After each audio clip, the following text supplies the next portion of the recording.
Could you all please rise for the Deputy Lord Mayor of Perth, Mr Bruce Reynolds. Thank you, CEO. Okay, good afternoon everyone and welcome to the official June 2025 Ordinary Council meeting, being held in July as approved by the Council in the Ordinary Council meeting on the 25th of March 2025. I officially declare the meeting open at 5 p.m. And I would like to respectfully acknowledge the traditional owners of the land in which we meet, the Whadjuk people of the Noongar Nation. We pay our respects to elders past, present and emerging, and it is a privilege to be standing on Whadjuk Noongar country. CEO, could you please recite the prayer? Almighty God, under whose providence we hold responsibility for this city, grant us wisdom to understand its present needs, foresight to anticipate its future growth, and grace to serve our fellow citizens with integrity and selfless devotion. And to thee be all blessing and glory forever. Amen. Amen. Please be seated. Okay. Please note that in accordance with the Local Government Act 1995, this meeting is being live streamed and the recording will be made available on the City's website following the meeting. In attendance this afternoon we have Councillor Bevan, Councillor Doshi, Councillor Gobbett, Councillor Gonsalves, Councillor Leza and Councillor Wellard. In addition, I'd like to officially welcome all officers, CEO, members of the public who are here in attendance and any media who might be in attendance. Item 3.2. Apologies and 3.2 leave of absence. Councillor Coe is on approved leave of absence until September the 1st, 2025. 3.3, there are no official leave of absence that have been received. Acknowledgements. Can all elected members please acknowledge that you've had sufficient time to consider the agenda items presented this evening? Beautiful, thank you. And just a reminder in regards to mobile phones and also in the event of an emergency, please pay attention to the directions given by the City of Perth staff. I'll now move to announcements by the Deputy Lord Mayor. I do have a quick one, which is here. Okay, so good evening everyone. Before I begin tonight's formal agenda, I'd just like to share a quick reflection on last week's National General Assembly in Canberra, where we had the privilege of representing the city, or I had the privilege of representing the city alongside Councillor Gobbett and Councillor Gonsalves. Among the highlights of the 5-day event was the opportunity to move Motion 155, which is calling on a national retrofit and energy efficient program focusing on the existing built and form environment, particularly for apartment dwellers, renters, seniors and others often left behind in energy transition. These are homes that are expensive to run, increasingly uncomfortable in extreme weather and not fit for a low carbon future. Our motion called for the coordination of national action across all levels of government, funding the incentive to support upgrades, and a focus on those most vulnerable in the event of both rising energy costs and climate impact. I'm pleased to report that the motion was seconded by the Lord Mayor of Melbourne, Nick Rees, and passed unanimously by delegates across the country. And when I say that, there was over 200 delegates and there was not one person in opposition. So that is really what smart climate policy looks like. It's cost of living relief, local job creation and climate resilience all in one. It also shows that City of Perth is not just participating in national conversations, but we are helping to lead them. I want to thank my fellow councillors and the team, especially the city team, for the support behind the scenes to make this happen. Perth is on the front foot and I am certainly proud to represent a city that backs practical, forward-looking leadership, not just at a local level, but at a national level. So thank you very much for that.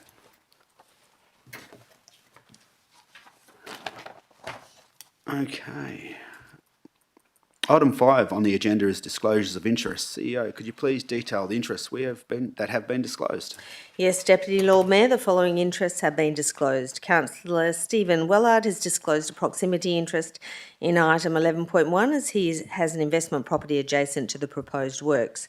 Councillor Catherine Leeser has disclosed an impartiality interest in item 11.2 for consistency and completeness as she is a councillor on the Heritage Council of WA. Councillor Catherine Leeser has disclosed an impartiality interest in item 11.3 for consistency and completeness as she is a councillor on the Heritage Council of WA. And finally, Councillor Liam Gobbett has disclosed a proximity interest in item 21 urgent business as his residence address is across the road. Thank you very much for that, CEO. Do any elected members have any disclosures of interest from the floor? Okay, no problem. Please note that it is my intention... do I actually need to read that now, or do I read that under urgent business? You can indicate it now so that they've got an option to think about their interest. Okay, understand. Okay, so please note that it is my intention to move an item of urgent business relating to the Queen's Precinct at 10 Adelaide Terrace, Perth, later in the meeting. If you do have an interest, you can raise that now from the floor or prior consideration of that item. Forms are available on your desks. So does anyone have a declaration of interest on that item? No? Yep, okay, so Councillor Gobbett, thank you. Okay, item 6.1, which is responses to public questions previously taken on notice. Questions from Mean Wilson and Neil Wilson will be taken on notice at the Ordinary Council meeting on the 27th of May 2025 and have been responded to in the agenda of this meeting. Moving through to item 6.3, which is public question time. Before we commence public question time, I'll remind everyone that 15 minutes is allocated for public questions and that for public question time, and this time is available for asking questions only and not for making statements or expressing personal opinions. In addition, no discussions of the questions or answers will be taken place. Questions that have been received with more than 24 hours notice will be responded to first. And for those of you who have submitted your questions in the last 24 hours, your questions will be included in the minutes of this meeting and a response will be provided in the agenda at the next Ordinary Council meeting. CEO, do we have any public questions? Yes, Deputy Lord Mayor, 9 members of the public have submitted public questions. Okay, thank you. All right, so given the number of public questions received in advance of tonight's meeting, the process for public question time will be as follows. Each person will be given 2 minutes to ask their questions and receive the responses. I will now like to call Vicky Ranowski. Oh, hopeless your name. I'm sorry, Vicky, to receive your questions. Vicky, if you could just state your name and the suburb. Yuski.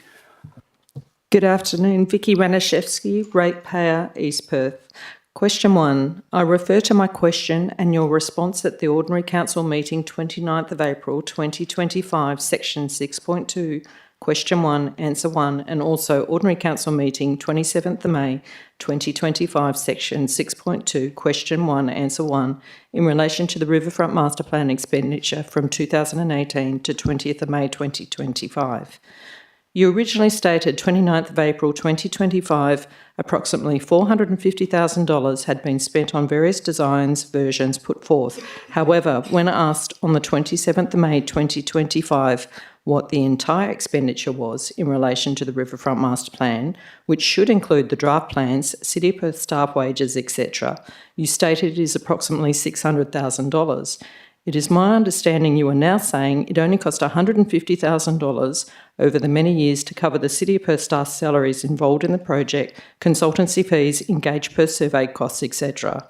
Please verify this figure and, if correct, may I please be provided with the expenditure breakdown from 2018 to 20th May 2025 on the entire Riverfront Master Plan. Okay, thank you very much for that question. Through to you, CEO. Thank you, Deputy Lord Mayor. Could I invite the General Manager, Planning and Sustainability to respond, please? Thank you. Through the Deputy Lord Mayor, the approximate expenditure towards the Riverfront Master Plan from 2018 to May 2025 is $600,000, and this includes $250,000 in technical studies, for example, traffic, cultural heritage assessments and other such studies, $350,000 in the master plan preparation, so that's purely their design aspect.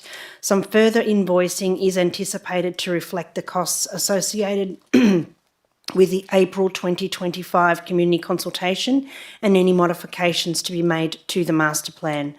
Staff wages are not included as staff work across multiple projects and operational tasks, so their time isn't allocated to just one initiative.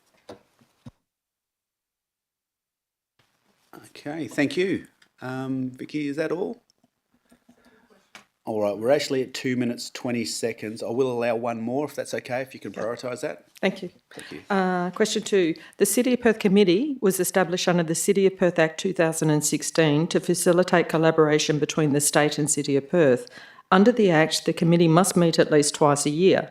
The membership of the committee is as follows: Premier of Western Australia or a minister nominated by the Premier, Minister for Local Government, Lord Mayor City of Perth, Deputy Lord Mayor City of Perth, Chief Executive Officer City of Perth, Director General Department of Local Government, Sport and Cultural Industries. It appears there is a breach of the City of Perth Act 2016 as there has been no meeting since the 21st of August 2023. Why have these meetings not occurred in nearly 2 years? Thank you very much for that question. Through to the CEO. Thank you, Deputy Lord Mayor. The requirement under the City of Perth Act, Section 14, is to meet at least twice each year as decided by the Premier. The committee has not met since the 21st of August 2023. The former Lord Mayor wrote to the Premier on the 13th of August 2024 and again on the 10th of December 2024 raising the requirement to meet. No response to either letter has been received to date. The Deputy Lord Mayor wrote to the Premier on the 17th of February 2025 and more recently on 20 June 2025 to express his interest in the City of Perth Committee meeting again. Okay, thank you, CEO. And probably just a quick footnote to that.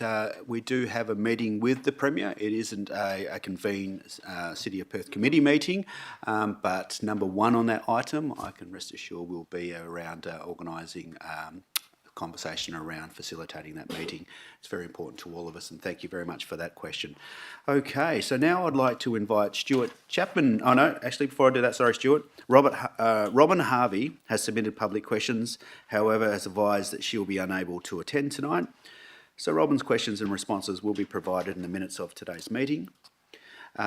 Sandy Angie has provided some questions this evening, but she's not in attendance, so those responses will be provided in the minutes of the meeting. And now I'd like to invite Stuart Chapman to please step forward. Stuart, it's great to see you again. If you could please state your name and your suburb. Yeah, Stuart Chapman, I've got a property in West Perth. So question 1, last council meeting I was prevented from attending public question time. How and why did this occur? Thank you very much. If I may answer this question, unfortunately there was a delay in the public being able to access the chamber, and for that we do apologise. The Deputy Lord Mayor publicly acknowledged that you have been prevented from entering the chamber and reopened public question time to allow you to ask the questions when the issue became known. Again, our apologies again. Deputy Lord Mayor, it's been made clear that councillors can ask follow-up questions or clarify. I just want to clarify through you, the Deputy Lord Mayor, whether we have any policies on our approach to making sure that council meetings are open to the public. Open to the public. And for whatever reason, I'm not too sure if you were slightly late or whatever it was, but there wasn't anyone to assist Stuart to come up. Once it was identified that he was down there, we'd closed question time. I certainly apologised. It wasn't something that we obviously would mean for it to happen. And I did allow Stuart to participate and reopen public question time in good faith because of that. So thank you. Over to you, Stuart. Is it true that elected members are permitted to publicly disagree with the responses given by the administration to public questions at the council meetings? Could a direct yes or no response be given? Thank you. Through to the CEO. Yes, as just demonstrated. Okay, other than that demonstration just then, what was the last time an elected member publicly disagreed with the response from the city administration regarding a public question at a council meeting? Thank you very much. May we take that on notice as the information isn't available to me at this time? Stuart, we've just gone over 2 minutes, so I'll let you finish One up more? one more, if that's okay. Okay, and if the 15 minutes finishes early, can we have a keep going? Sure. All right. Put my glasses on.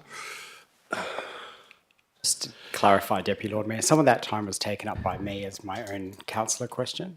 Councillor Gonsalves, we're now at 2 minutes 20. Your question was 10 seconds, and I've allowed one more question. By the time we finish this with your extra question, we'll probably be close to 4 minutes, so I think I've been fair. Thank you. Okay, question 15, I'll go there. Since the administration considers it unlawful for elected members to receive advance notice of public questions or suggested responses, essentially leaving it to the administration to interpret or preempt what elected members are thinking, should elected members therefore refuse to read my public questions when I email them prior to a council meeting? Thank you very much for that question, Stuart. Through to the CEO. Thank you very much, Deputy Lord Mayor. It is not unlawful for elected members to receive advance notice of public questions from a member of the public. As advised on the 25th of February 2025, Regulation 14 of the Local Government Administration Regulations 1996 provides that any information to be tabled at a meeting of council must be made available to the public at the same time that it is made available to members of council. By presenting public questions at the meeting, they are made available to both council members and the public at the same time as required. If the information is tabled by the administration, it is considered best practice that such information is shared equally and simultaneously with both the public and council. However, the administration does not have oversight of nor control over correspondence that elected members may receive directly from members of the public. Thank you. Thank you, Stuart. Really good to see you as always, mate. Thank you very much for your questions. The next question on the agenda tonight, Adam Pecan has submitted public questions. However, as advised, he's unable to attend tonight. Instead, Jason Bowe will be asking the questions on his behalf. I'd like to invite Jason Bowe to the podium, and please state your name and your suburb, Jason, and fire away. Jason Bowe, East Perth, and asking questions on Adam Pecan's behalf. Question 1, the OCM originally scheduled for last week was rescheduled to today. I understand both the Deputy Lord Mayor and Councillor Gobbett, who had previously been authorised to perform the functions of the Lord Mayor in the Deputy's absence, were out of state during this period. Who authorised or approved both individuals to be out of the state at the same time? Do you want to ask all three questions because they're on a similar flavour and it might save us to get through your 2 question minutes? 2, if the answer to the above is the Deputy Lord Mayor himself, why did he approve both his own and Councillor Gobbett's absence from the state simultaneously? And question 3, according to the city's policy documents, there is a 3-month cut-off period for the approval of training before an election. The Deputy Lord Mayor's recent decision to approve training and travel for a councillor just over 3 months before the election does not appear to meet the pub test, even if it technically complies with this policy. Was this matter discussed with the Deputy Lord Mayor prior to the decision being made? Thank you. Okay, thank you. I'll pass that one very quickly through to the CEO and I might add some comment as well. In accordance with Council Policy 1.2, attendance at a conference arranged by the Australian Local Government Association is pre-approved for attendance. The Deputy Lord Mayor supported attendance of elected members at the recent ELGA National General Assembly in Canberra. In response to the question about the Deputy Lord Mayor approving both himself and Councillor Gobbett's absence, given the communication options and ability for the Deputy Lord Mayor and Councillor Gobbett to remain in contact with the city and to return to the state if necessary, the Deputy Lord Mayor supported the attendance of himself and 2 elected members. And finally, the 3-month cut-off period you are referencing is a requirement for additional training under that policy. Attendance at this conference arranged by ELGA is pre-approved for attendance and is not considered to be additional training for the purposes of this policy. Therefore, the 3-month provision would not apply. Thank you, CEO. And just quickly to add to that, because I think it is very important and timely to add some weight to those responses. So, Mr. Pecan, a warm shout out to you in Spain. I'm actually told you might be enrolled in the political course. I don't know, but for me, it is surprising to learn Spain has become the epicentre of civic education. However, is there any place to sip sangria while studying governance? Who am I to judge? And also on good advice, I hear you're back around September, so that's one heck of a semester. Hopefully you return both fluent in Castilian and a bit sharper on campaign strategy. Good luck with that. See you on your return. In regards to your questions, number one, conference attendance approval. Yes, I did approve Councillor Gobbett's attendance in my capacity as the Acting Lord Mayor. This is fully permitted under the city's governance arrangements. All requirements were met and the city continued to operate effectively. Number two, simultaneous attendance. This is effectively addressed above, but again, both travel arrangements were fully compliant with city protocols. It's not the first time that a Lord Mayor, a Deputy Lord Mayor, or a councillor, or a Deputy Mayor, whatever, has travelled at the same time, and I doubt it will be the last. And number three, nature of travel. To be clear, the recent travel was not training, as the CEO mentioned. Perhaps your councillor could have clarified that with you before this evening, but it was actually attendance to the Elgin National General Assembly. That is, Mr Pecan, the peak national forum for local government leaders. It is attended by mayors, deputy mayors, councillors, ministers, federal leaders from across Australia. Councillor Gobbett is our most experienced elected member in terms of time being on council, and the only qualified urban planner on council. His presence added valuable expertise to national discussions on planning, housing, capital city reform, and he contributed more than meaningfully in meetings with federal ministers and the ACT city safety executives, amongst others. I would argue it passes the public value test far more convincingly than a worn-out pub test line, and perhaps we retire that chestnut in favour for actual evidence and outcomes. And finally, while robust debate and question time should serve for community interest, genuine community interest, not political puffery, let's stay focused on what the city's priorities are. Let's give our residents the substance they deserve. Let's not attempt political theatre or grandstanding by proxy. That is also a reminder to all extended councillors as we head towards an election. We have an oath, let's stick to it. Thank you. Okay. Now we move on to questions. We have a question for Mr Morrison. Mr Morrison, could you please step forward? Thank you, Deputy Lord Mayor. John Morrison, Fairlanes Apartments. Question 1. Gell Architects are a consultancy firm based in Copenhagen, Denmark, who have created urban design throughout the world. Why have City of Perth contracted an offshore business for so many years with no concept of our lifestyle, people, cultural diversity, weather, etc.? Since 2008, and not considering working with an Australian-based architectural business who are familiar with our weather, our way of life, and our planning laws. Thank you for the question. Through to the CEO. Thank you. If I could invite the General Manager, Planning and Sustainability to respond, please. Thank you. Thanks for the question. Through the DLM, the City of Perth has engaged Gell Architects at various points since the 1990s because of their internationally recognised expertise in people-focused urban design. Gell's approach is grounded in decades of research into how people interact with public space, and their methods have helped transform cities across the world into more walkable, vibrant and livable places. Gell's role in Perth has helped establish a strong people-focused foundation for how we plan and design public space.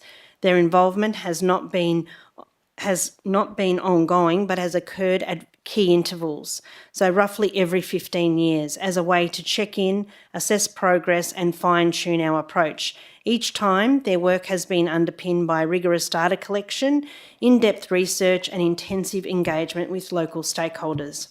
Importantly, their work is always carried out in collaboration with Perth-based professionals, businesses and state government, ensuring our unique lifestyle, cultural diversity and planning context are fully considered. Rather than replace local expertise, their input has complemented and strengthened it, bringing a broader global lens that helps us ensure Perth remains aligned with best practice while reflecting our local identity. Thank you. Question 2. Please could you advise the full consultancy costs, etc., paid to Gell Architects from 2008 to 2025, June 29th? Through to the CEO. Thank you very much. And if I could invite the General Manager, Planning and Sustainability to respond, please. Through the Deputy Lord Mayor, the City's engagement of GEL, as I said previously, has occurred at 3 key points in time, so 1994, 2009 and 2024. The 2009 study was a joint project with the State Government Department of Planning and Infrastructure, which provided $100,000 in funding, with the City of Perth providing funding of $150,000. The current study, which is that third instalment, is being led by the City of Perth at a cost of $380,000. Thank you. Thank you very much, Mr Morrison. I would now like to invite David Lee to please step forward. David, if you could please state your name and suburb and proceed with your questions. Hi, I'm Dave Lee. I'm at 1324 Hay Street in West Perth, the very opposite end of the city to what I want to speak about tonight. And I want to ask a favour. Because you already know my questions, could you just answer them without me asking? Because they're all very interconnected, and mine are filled with emotion and personal judgment.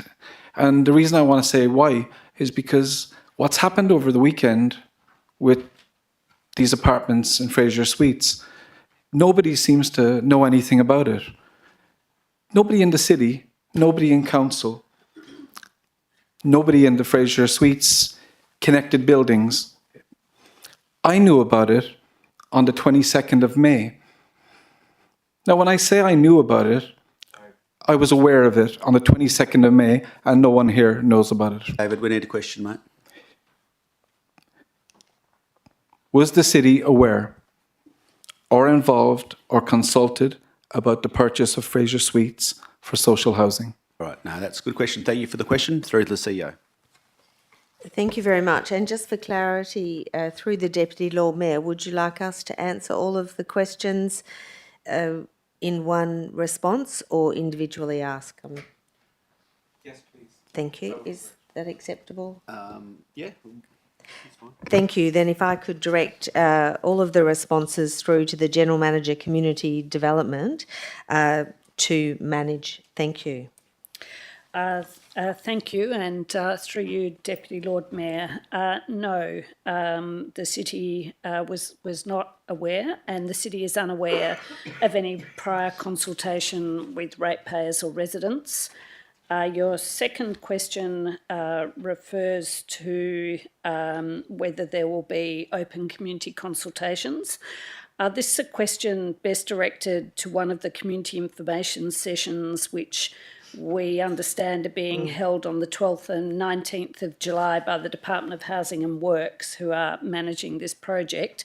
And we can provide you with the registration details and frequently asked questions in relation to that. And you can register your interest, but they're being managed by the Department of Housing and Works. You've asked questions regarding the management of the property and the city's accountability in relation to service providers. Again, the state government will be accountable for the management of the facility, not the City of Perth.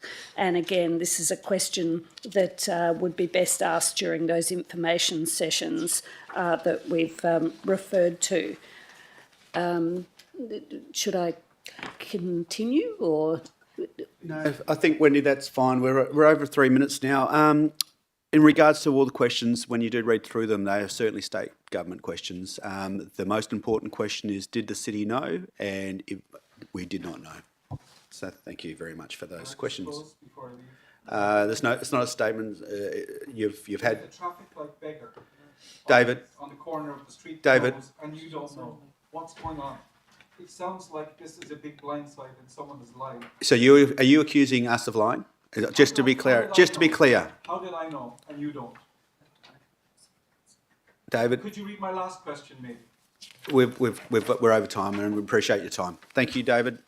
Deputy Lord Mayor, just to clarify, and this is to try to help, the question... I'm not going to be accused of lying, David. The question is, just in relation to the public obviously have questions that they've asked, when are they going to receive the answers to it? Because if this only comes up in the next agenda item, or the next agenda in the minutes, I'm worried that we've got people in the public gallery who are seeking answers.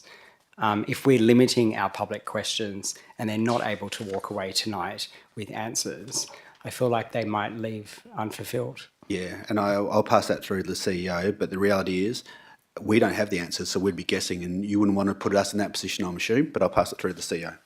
Sorry, there are responses that us councillors can see that the public are not aware of. Through to the CEO. Deputy Lord Mayor, I think this is a procedural matter with regards to the timing. Could we take some advice from governance on this? Through you, Lord Mayor. You've provided 3 minutes and you're at nearly 5 minutes. It might be considered unfair to provide more additional time for one questioner than the rest. Thanks. Okay. I'd like to now Deputy invite... Lord Mayor, I think I'm still asking the question, when will the public receive these questions? That is the question. They're here now and they are looking for solutions or they're looking for answers. And I'm worried that in a month's time, when the minutes come out, that may not fulfil their original reason to be here tonight. Yes, and as I read out at the opening, they'll be provided by the next ordinary council meeting. They will receive it in 1 month's time. Without notice, correct. Okay, now I'd like to invite Jason Bowe to please step forward. Jason, good to see you. Deputy Lord Mayor, if you may, are we able to extend time with the motion? Yeah, no, we're not going to be. Okay. We did already by double, and as governance pointed out, Point of order. I'm happy to move that as governance pointed out, we're already at double the time, and so would you, if we're going to do I'm a happy point to of move order, that, and I think we've got a seconder there. does that mean that we're going to go back and let everyone go through all their questions? It's not fair. I think extending time All right, is about providing the answers where people have asked. Yeah, no. Okay, it's my call, and no, it won't be. So thank you. Over to you, Jason Bowe. Oh, here we go. Jason Bowe, East Perth. Thank you, Dave, for providing context for my questions, and I'll try my best to keep it brief. But question 1, is the city able to administer parking on Morrow Parade? Through to the CEO. If I could invite the General Manager Commercial Services to respond, please. Through the Lord Mayor, thank you for the question. No, it is currently privately owned and administered. Thank you. And question 2 actually relates to the urgent business which the Deputy Lord Mayor referred to earlier. So instead of reading out the whole thing, I'll let the Deputy Lord Mayor do that. But I just want to make a short comment that over the past few days, I had been liaising with councillors to get this motion of urgent business to be in today's agenda. It is question time. It's not statement time. It is part of my... I will ask the question at the end, but Please get to the you have to allow me to speak why I'm here, right? It's a question time. It's about formulating a question. It's Yep. not about debate, and it's not about statements. So if you can ask the question... Yes. And we can go from there. Happy to ask the question. The question is, with the recent announcement of Fraser Suites at 10 Adelaide Terrace, East Perth, to be sold to the state government to be converted from a hotel to residential apartments, and I'm sorry, you've changed my wording here, to social housing and affordable housing by early to mid-2026, our community now faces an urgent planning infrastructure challenge. The conversion of this 19-storey hotel to high-density, affordable and social housing will introduce hundreds of new residents into an already constrained precinct. Critically, early indications suggest the building will offer a parking ratio of less than 10%, meaning fewer than 1 in 10 apartments will have access to on-site parking. This drastic shortfall will inevitably lead to a significant increase in demand for already limited on-street parking, particularly during peak times such as events. Question, please, mate. The question is, will the Deputy Lord Mayor table a motion to investigate and assess the parking situation and provide a report to council and to the community that we're doing something about it? So, Jason, are you referring to the motion that we spoke about earlier today that I'm tabling? Correct. And you know that I'm tabling it? Well, that's what I've been advised. Well, I sat there and looked at you fair and square at you and told you I was tabling it, and you know it's on the agenda. So we've just wasted a fair bit of time for something that you're already aware of. I think that's a little bit disingenuous, but thank you anyway. I'll pass it through to the CEO. Thank you very much. In relation to the questions as it relates to parking availability, could I please invite the General Manager, Commercial Services to provide a response, please? Thank you. Through the Lord Mayor. Parking availability in the surrounding area includes a mix of on-street and off-street parking. Within an approximate 500 metre radius, there are over 250 on-street bays with hourly parking rates applied, except for weeknights and weekend when it's free parking. Due to the limited supply and high demand, the city does not provide residential parking permits within this area, and it falls within the city's exclusion zone. Also located in the surrounding area are two off-street car parks, being the remaining Queen's Garden car park with 366 standard bays and the Plain Street car park with 113 standard bays. Both car parks operate 24 hours, 7 days per week with $5.50 hourly rates or $15 a day rates, and a $5 flat night rate every night with an $8 rate on a weekend. In terms of the access to on-site parking, there are typically varying requirements for parking between serviced apartments and permanent residential. Development WA are the planning authority for development on this site. Thank you very much. Good to see you, David. I'd now like to ask David Lim to please step forward. G'day, David. Can you please state your name and your suburb and please proceed, mate?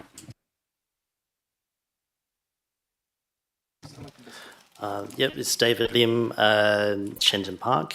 Thank you for the opportunity to ask some questions this evening.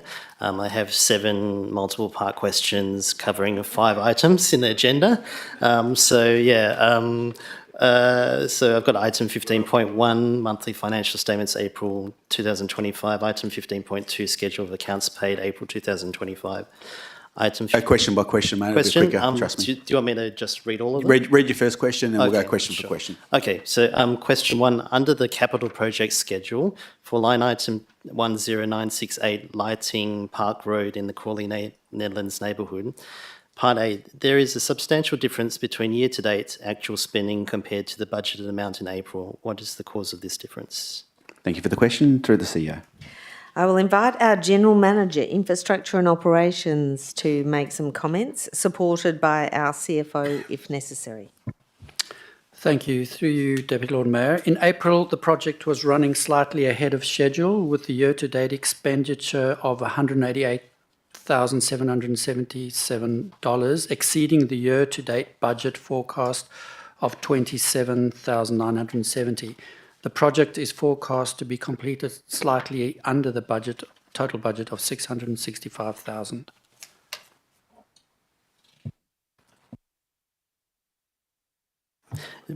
Now being rolled out, it has become evident at street level that there is a stark contrast between the existing slim back decorative poles and the thick modern steel ones installed.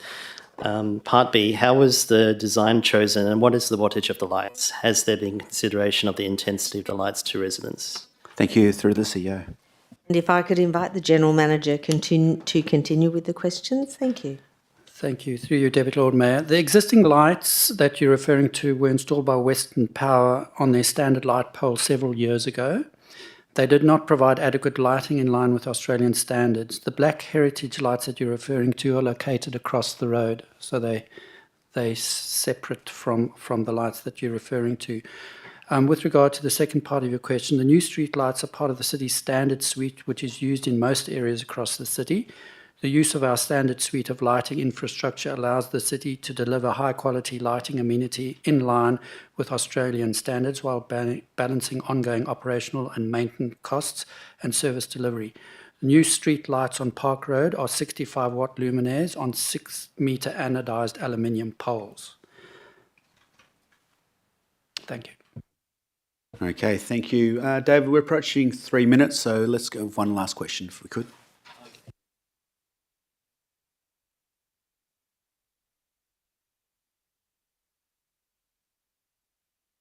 This one.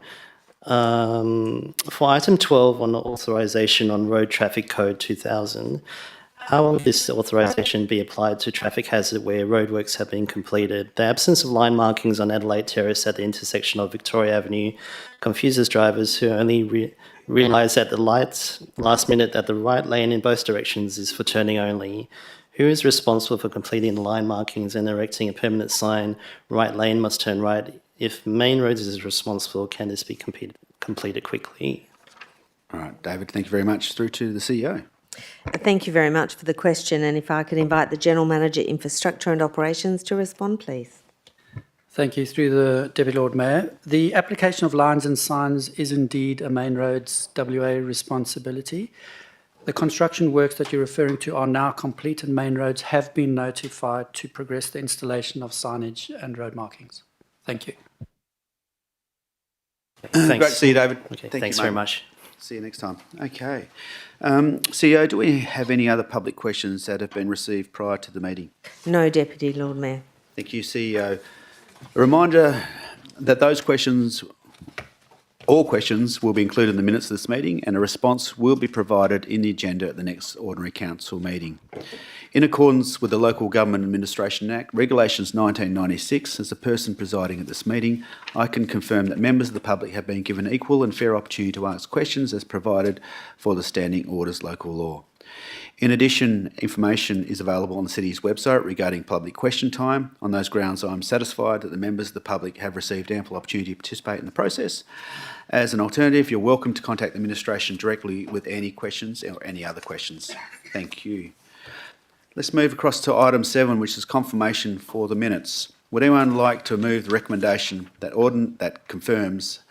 Council confirms the minutes of the Ordinary Council meeting held on the 27th of May 2025 is a true and correct record? Okay, thank you. Councillor Bevan, seconded Councillor Leeser. I'll now declare, so now we'll put that motion to a vote. For all those in favour? Okay, that has been carried. Thank you. Item 8, questions for which members have been given due notice. Questions by members which have been given, which due notice has been given. There have been no questions received. Item 9 is correspondence. There have been no correspondence received. Item 10, petitions. No petitions have been received. Items for en bloc. Before we move on to the official reports, the following items have been identified to be moved en bloc. That is item 15.1, the monthly financial statements for April 2025. Item 15.2, the schedule of accounts paid for April 2025. Item 17.1, the proposed policy for electoral activities and signage policy. Item 17.2, the amendment to the 2025 council meeting schedule for October 2025. Item 20.1, which is the variation to contract for 204-24 Hay Street, the two-way conversion. Do any elected members wish to extract any of these items I've just listed en bloc? Councillor Bevan? 17.1, please. Okay, we can remove item 17.1. I can just remove the rest en bloc to a motion. Yep.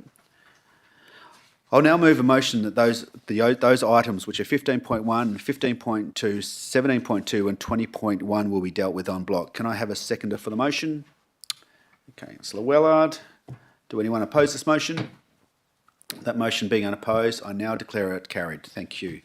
The recommendations of those items have now been passed en bloc in accordance with Clause 9.2 of the City of Perth Standing Orders Local Law 2009, and the officers and/or committee recommendations have now been adopted by Council. So thank you very much on that one. Item 11.1 has been passed en bloc.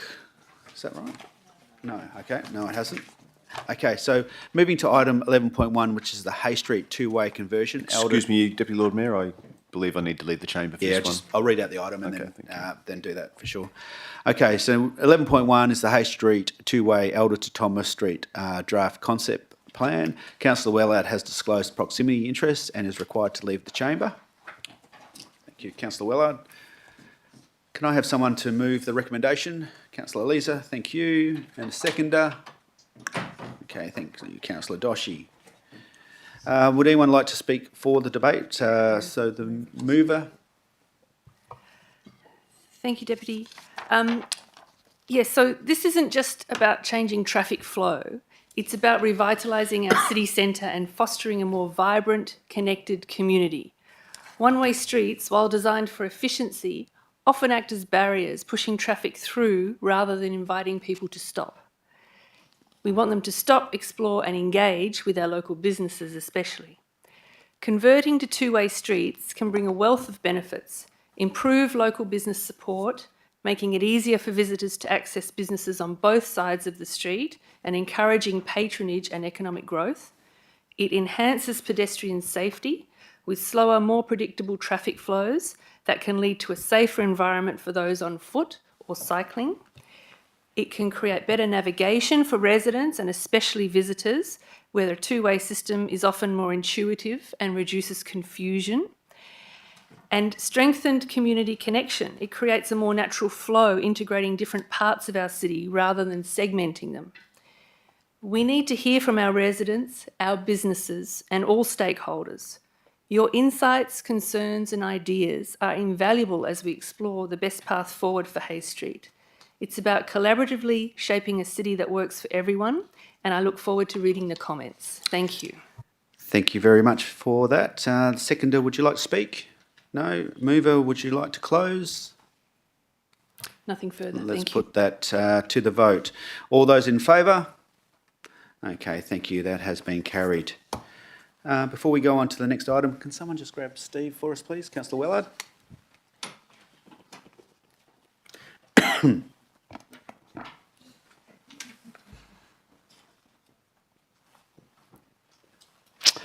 Okay.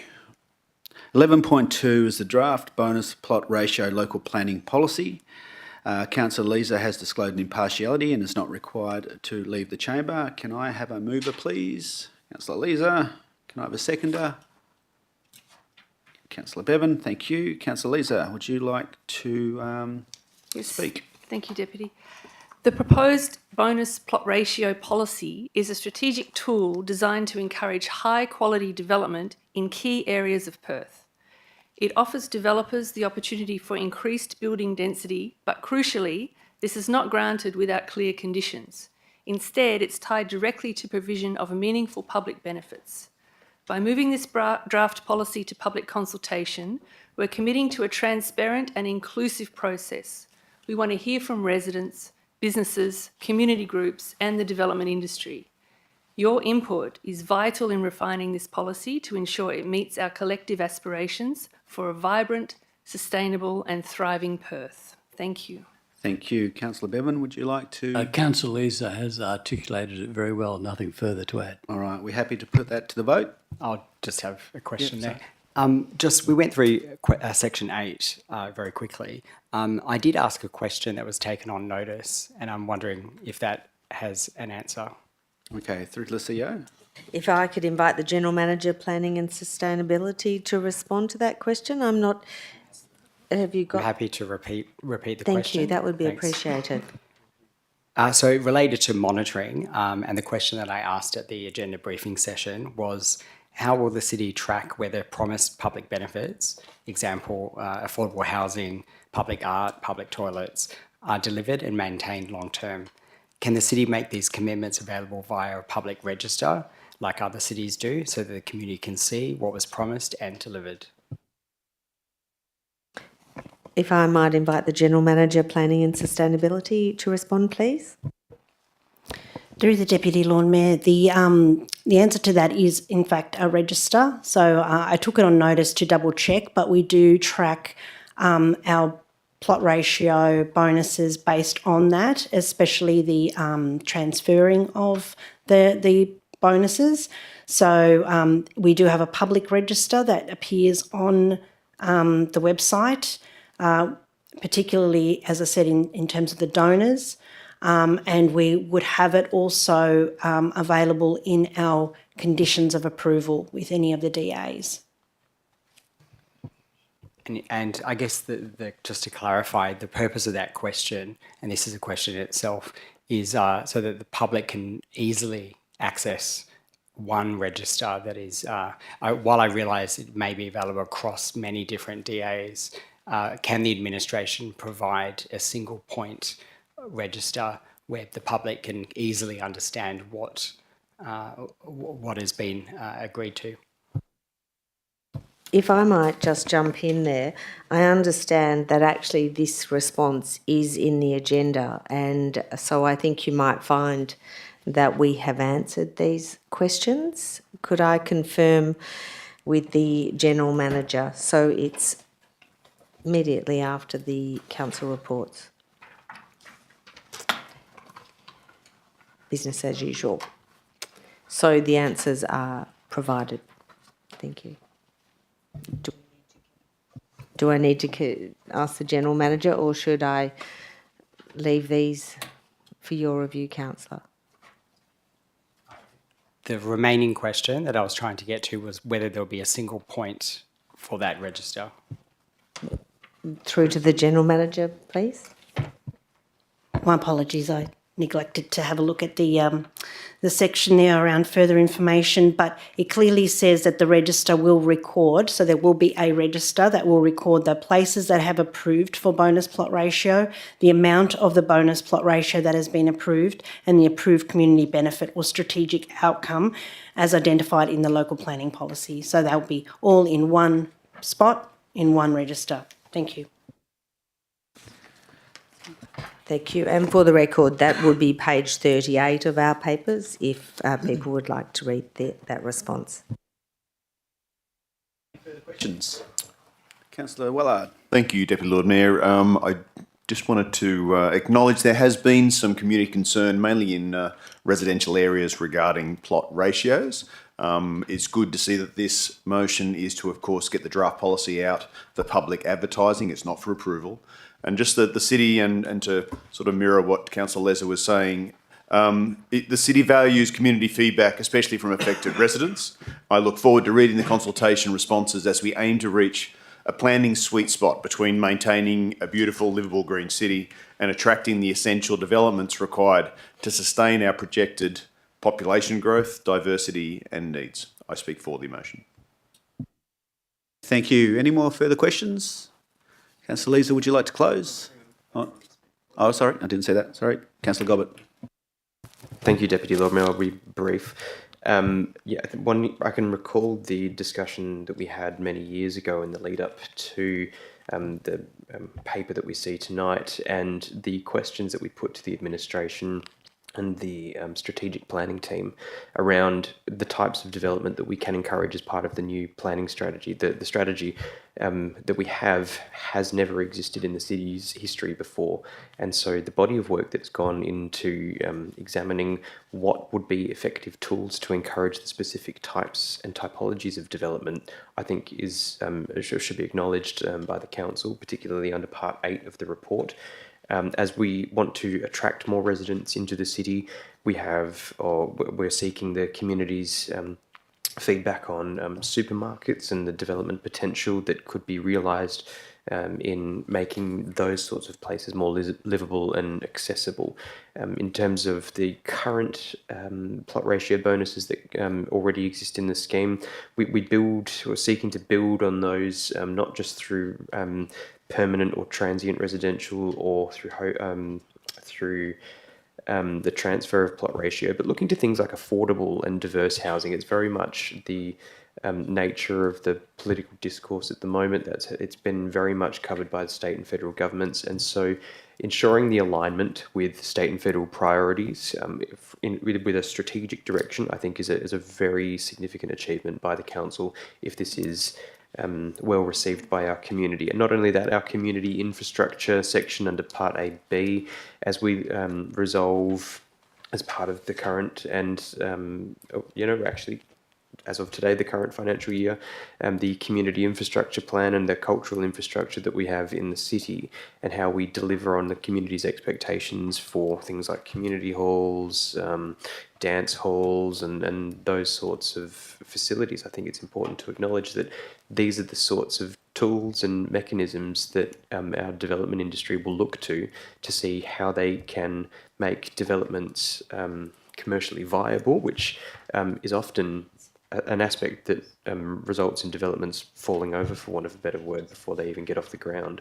So as we look to see how we can strengthen the commercial viability of proposals while also creating affordable and livable places, I think this is a very admirable but also very strategic body of work, and I commend it for community consultation. Thanks.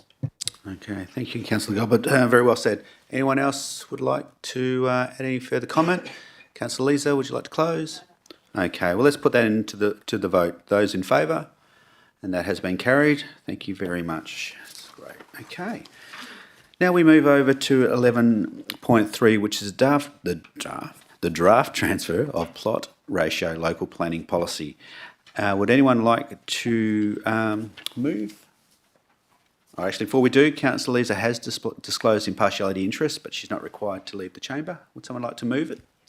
Councillor Gobbett, seconder. Councillor Lisa. Okay, thank you. Councillor Gobbett, for you to speak to the motion. I don't wish to speak, thanks. Okay, Councillor Lisa. Yes, thank you, Deputy. The proposed transfer of plot ratio policy that exists already, and it's a strategic tool designed to encourage high quality development in key areas of Perth. It offers developers the opportunity to acquire unused plot ratio from designated heritage, allowing for increased building density elsewhere, but crucially, this is not granted without clear conditions. Instead, it's tied directly to provision of meaningful public benefits and the preservation of our city's valuable heritage assets.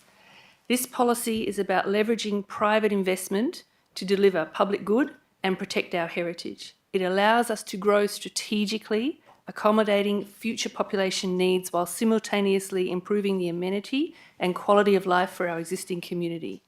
It's a mechanism to ensure that development contributes positively and holistically to Perth's character and future. Thank you. Thank you very much. Would anyone else like to comment or have any questions? Councillor Weller. Thank you, Deputy Lord Mayor. I did receive some concerns, I've mentioned in the previous motion, from the general public regarding transfer of plot ratios and in particular for the heritage buildings. I did raise, of course, the concerns of the agenda briefing session over the potential for developers to bank for a term heritage properties in order to increase the other plot ratios. I'd much prefer to see a heritage site completely upgraded and occupied prior to transferring excess plot ratios. However, I've been assured the policy has controls in place to prevent land banking of heritage sites. I understand also that making developers completely develop the heritage site prior could be a disadvantage to heritage development, which we also understand is important for our city. I'm also pleased to see that despite how large a plot ratio may be transferred to a development site, that the development cannot exceed the total allowable plot ratio for the new site. So that should provide some comfort for those concerned residents adjacent in their neighbourhood buildings. On balance, I'm voting in favour of this motion. Thank you. Thank you very much. Anyone else? Councillor Gobbett, would you like to close? Nothing to say, thanks. All right, let's put that motion to a vote. All those in favour? Okay, that one is carried. Thank you very much. Let's move over to item 12, 13 and 14. That is the Community Development Alliance reports, the Infrastructure and Operation Alliance reports and the Commercial Service Alliance reports, of which there is nil reports on all three items. Item 15.1, which is the monthly financial statements for April, has been moved en bloc. Item 15.2, which is the schedule of accounts paid for April 2025, has been moved en bloc. Item 15.3, which is the Register of Delegations and Authorisations Annual Review 2025. Can I please have a mover? Councillor Gobbett, and a seconder? Councillor Lisa. Councillor Gobbett, would you like to speak? Councillor Lisa? Okay, would anyone like to speak for or against? Let's move that one to a vote. All those in favour? Thank you very much. That has been carried. We move now to item 16.1, which is the Economic Development Strategy of 2025-2028. I would like to move that motion. Can I have a seconder, please? Councillor Lisa. Okay, I'll just quickly speak to that motion. Okay, look, I just want to speak briefly in support of this item for a few key reasons. Through my experience, I tend to view things through the lens of someone who has owned several businesses over the past 3 decades. And from that perspective, I understand how important strong economic development is, along with clear strategic direction and the events and initiatives that support our business ecosystem. I see the economic development space as opportunity for the city to act as a trampoline, helping to provide space for people and for ideas to lift off. This strategy helps to create a platform where startups can connect, international investors can engage with local opportunities, and the city can play a meaningful role in the broader success of Perth and Western Australia. It's not just about civic duties and rates and rubbish. We do play a strong place in this space by bringing people together and opportunities together. And I particularly support the shift to a 3-year strategy with fewer, more tightly focused priorities. It's a smart step forward. It gives the city greater agility, clearer focus, and stronger accountability, which in my opinion, of course, is good governance in action. Finally, I do want to acknowledge the economic development team. We've got a passionate group of hardworking people doing the heavy lifting behind the scenes. I fully support the work they do and the vision they bring in shaping the city's future. So I thank you, and I would like you to all endorse this item. Councillor Leeser, would you like to speak to the motion? Yes, just a few words. Thanks, Deputy. This is a critical moment for Perth. It's essential that our strategic documents reflect the current realities and the future aspirations of our city. The economic landscape has shifted considerably since the last strategy was conceived, particularly with the understandable post-COVID lens. While that strategy served its purpose in a challenging time, its 10-year horizon no longer provides the flexibility that the city needs. The pace of change demands a more responsive approach.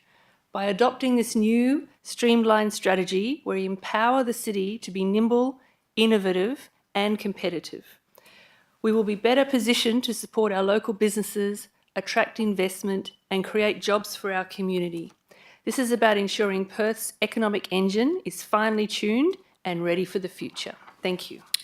Thank you. Would anyone else like to speak for or against this item? No? Okay, well, what we'll do is we'll actually move that through to vote. All those in favour? Okay, that has been carried. Thank you very much. Item 17.1 has been carried on block. Oh no, sorry, Councillor Bevan has removed that one. So what we will do is we'll now go to item 17.1, which is the proposed policy for electoral activities and signage policy. Can I please have someone to move? Councillor Gobbett, and a seconder, Councillor Leeser. Councillor Gobbett, would you like to speak to the motion, to the item? I don't wish to speak, thanks. Councillor Leeser. Yes, thank you, Deputy.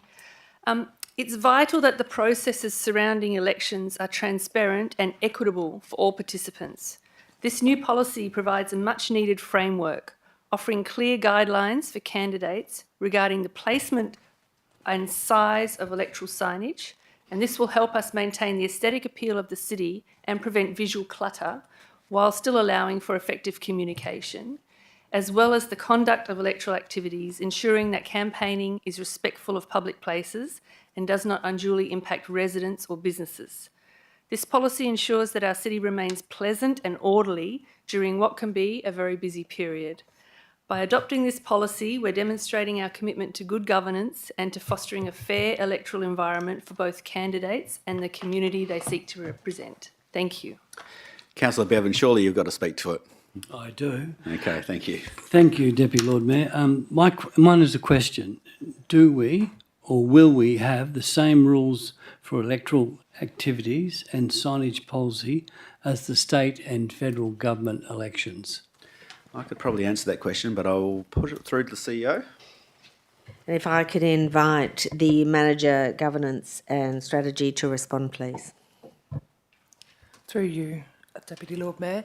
So we don't have the exact same policy. The state and federal have many more restrictions than we do, but ours does align with their intention to allow free signage for elections, providing that they don't provide a safety or amenity issue. can I just say that in the article in item J are not placed in items 1, 2, 3 and 8. I'd like to know who polices this, because all of these are certainly not adhered to during state and federal elections. Thank you for the question. Through to the CEO. And through to the manager, please. My apologies. Can you repeat the question for me, Councillor Bevan? Sorry. The question is that it seems that we have some pretty strong rules here, and we've just had a state and federal election. I would say that probably every one of these rules were broken, and they were rules beforehand. Who polices this policy, and will it be policed better than what it was in the last state and federal election? Because it seems unfair. There seems to be a rule for local government, but not for state and not for federal. Okay, thank you. Through to the CEO, and then through to governance. Thank you. Through you, Deputy Lord Mayor. So the intention to police this policy is the city and the rangers will go out. The intention is for a carrot and not a stick approach. So people who have their signs in the wrong place will be advised of it, and they will only be removed as a last resort. As far as state and federal electoral signage goes, now that we have this policy, I would like to assume that we could remove those policies, those signs and signage in accordance with our policy. Okay, I just think that I hear what Councillor Leeser said, but I feel that we've gone a bit too strong on this personally. I think that it's all about what you can't do rather than what you can do. I would rather that we had some direction of where we can put the signs rather than saying you can't do this, you can't do that, and 30 metres here and 100 metres there. And I find it rather difficult for people who are going to be in elections to be able to promote their name and do it in an effective way. Okay, thank you. Would anyone else like to add to the debate? Yes, Councillor Gonsalves. Thanks. I'm asked this because I've asked this of fellow councillors in the last day or two. Does this policy provide any clarity on the use of City of Perth as a term within the election period or without? Thank you. Through to the CEO. And through to the manager, please. Through you, Deputy Lord Mayor. No, this policy only relates to electoral signage in accordance with the laws and regulations for that signage and electoral events. It doesn't address code of conduct, potential code of conduct issues relating to elected members. And the next question is, can the administration provide any advice on the protocol or otherwise of the use of the City of Perth, either for electioneering or outside of the election period? Thank you. Through the CEO. If we could take that on notice, that would be appreciated. Thank you. No more questions? No? Okay. Anyone else would have any questions? Okay, that's fine. Who actually, was that Catherine? Was that Catherine? Councillor Gobbett. Would you like to close? Okay. Let's put that motion to a vote. Those in favour? Okay. Those against? All right, thank you. That has been carried. Moving on to 17.2, which is the amendment to the 2025 council meeting schedule for 2025. That has been carried on block. Item 17.3, which is amendment to local law 2025 undertaking. Can I please have someone to move that motion? Councillor Gobbett, seconder. I need a seconder, guys. Councillor Leeser, thank you. Let's go, guys. Mover, would you like to speak to the motion? No. Seconder, would you like to speak to the motion? No problem. Let's put that to... would anyone like to speak to the motion? Thank you. Let's put that one to the vote. Those in favour? Thank you. That has been carried. Item 18 is committee reports, which there are nil. Item 19, motions of which previous notice have been given. There are nil. Item 20...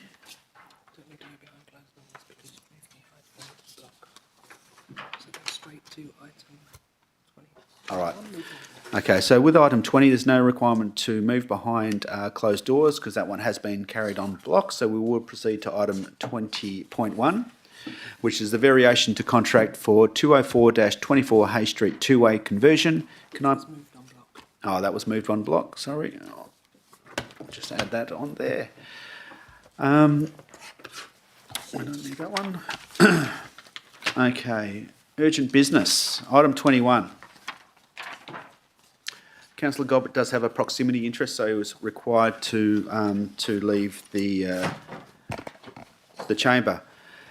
Before I raise this motion, I will give a little bit of backstory because it is being raised as urgent business. And before we consider the urgent motion regarding 10 Adelaide Terrace, I want to briefly outline why I've allowed it to be raised this evening.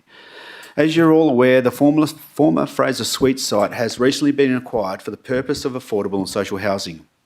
One of the local residents made a direct request to elected members late Sunday evening, and I met with both the CEO. I met with both the CEO and that resident today.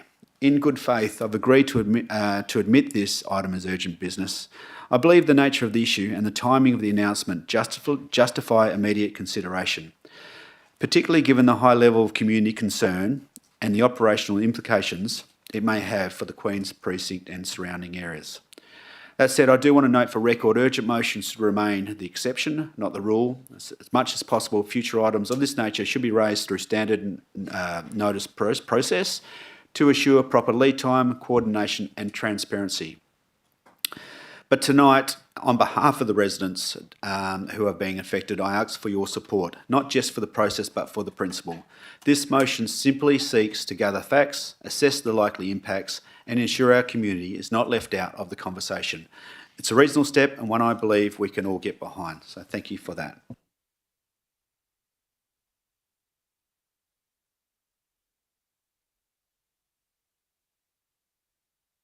So if you look up on screen, you'll see that the motion has been raised.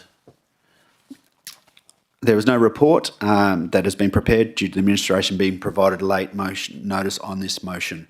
Can I have a seconder for the motion, please? Okay, Councillor, thank you. Councillor Gonsalves. Can we just have some time to read it, please? Thank you. Yeah, of course, no problem.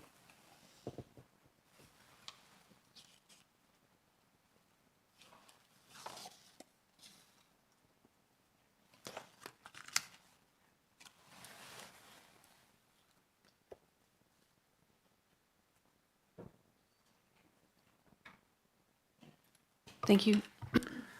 Okay, thank you.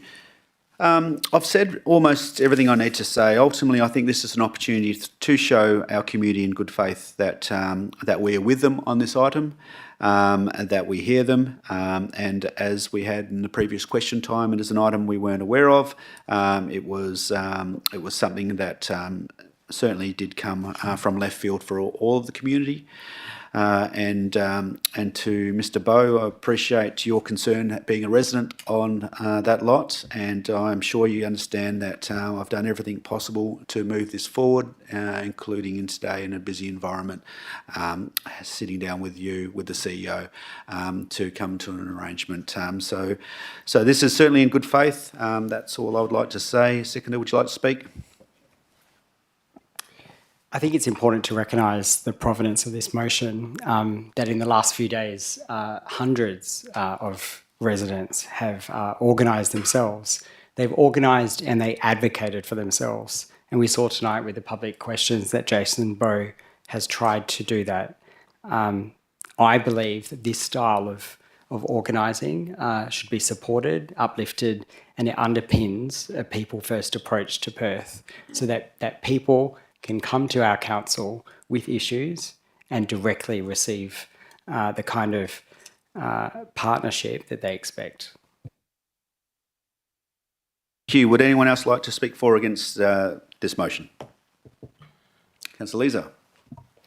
I'm speaking against, not because I don't want everyone to have the information.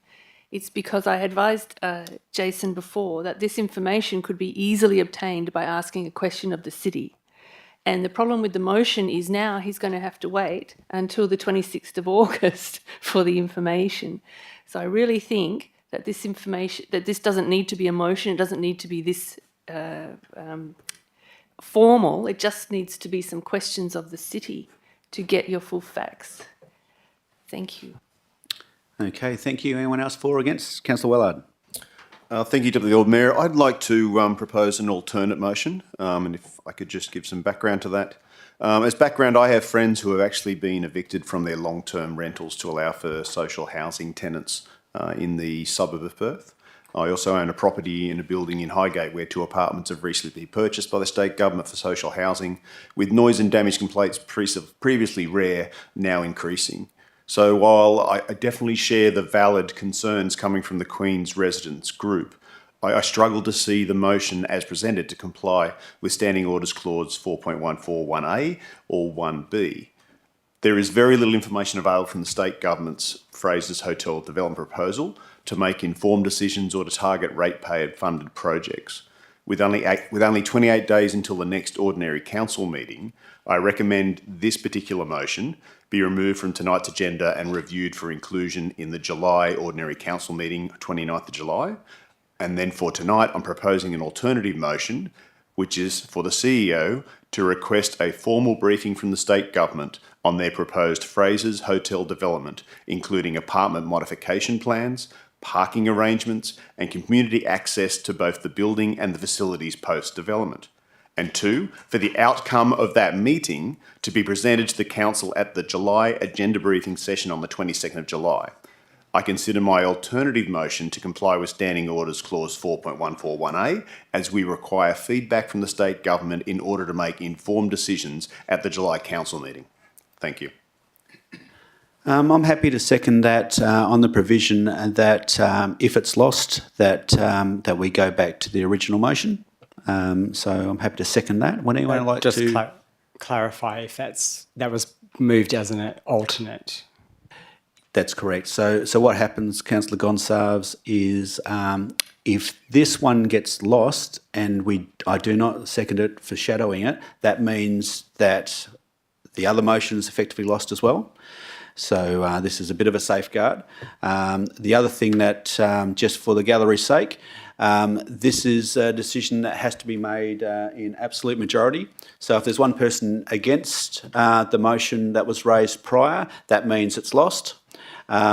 So I don't know if I should say this, but I will, but based on the information that was just received, of course, that was given, we've got an opportunity to win twice here because you'll still be able to find out that information. But the information that's in Councillor Wellard's will go through if it's won, and then you're able to, in a funny sort of way, get both motions passed. But having said that, I think that I would like to ask if anyone else would like to speak to the motion. Could I just clarify, is an absolute majority required in both cases? Yes. Okay, anyone else like to speak to the motion? All right, let's put that motion to the vote. All those in favour? So the alternate one. Correct, the one we're talking to. Yes. Yes. Could I just clarify?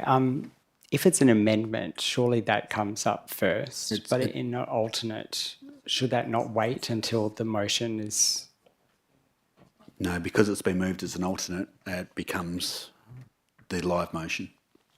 Yeah. Questions? All right, let's put that motion to a vote. Those in favour? Okay, so that motion has been lost. So we'll return back to the original motion. Would anyone like to speak for or against that motion? Councillor Doshi? Yes, I'd like to raise a procedural motion, and I'd like the motion to be deferred in the standing orders, item 13.1.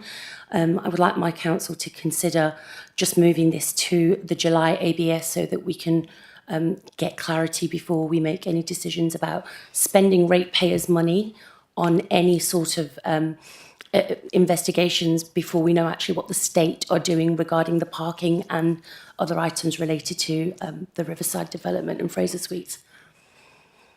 Can I get a seconder, please? Councillor Willard. Okay, those for? We'll put it, no, there's no, we don't speak to that one. So those who are for deferral? Those against? Okay, so that one doesn't, so that, well, I did, yes, so I was against. Yep, that's fine. Okay, so now we go back to the original motion. Those for the motion? Those against? Okay, that is lost. Thank you very much. Let's move on now to the next item on the agenda, which is item 22, which is closure. So there being no, actually before I do closure, I just wanted to mention earlier in the proceedings when I was answering one of the questions, I mentioned about the contributions by Councillor Gobbett, but at the same time, and that was because it was the question, yep, that was because the question was in relation to Councillor Gobbett. Yeah, cool. All right, just before we close, Councillor Gobbett, earlier in the meeting I was referring to your contribution over at Elgar, and that was because the question was pertaining to you. But I did also want to put on record that Councillor Gonsalves did attend and was equally amazing for the city in the efforts that he brought to the table, the connections that he brought to the table and his contributions to all matters. Elgar, we went over there on a mission. We had a fair understanding of what we wanted to achieve, and humbly, I think we blew that out of the park. Very, very happy with that performance. So then we move finally, ladies and gentlemen, to item 22, which is closure. And there being no further business, I now declare the Ordinary Council meeting officially closed at 6:16 p.m. Thank you very much. Please all rise for the Deputy Lord Mayor of Perth, Mr. Bruce Reynolds.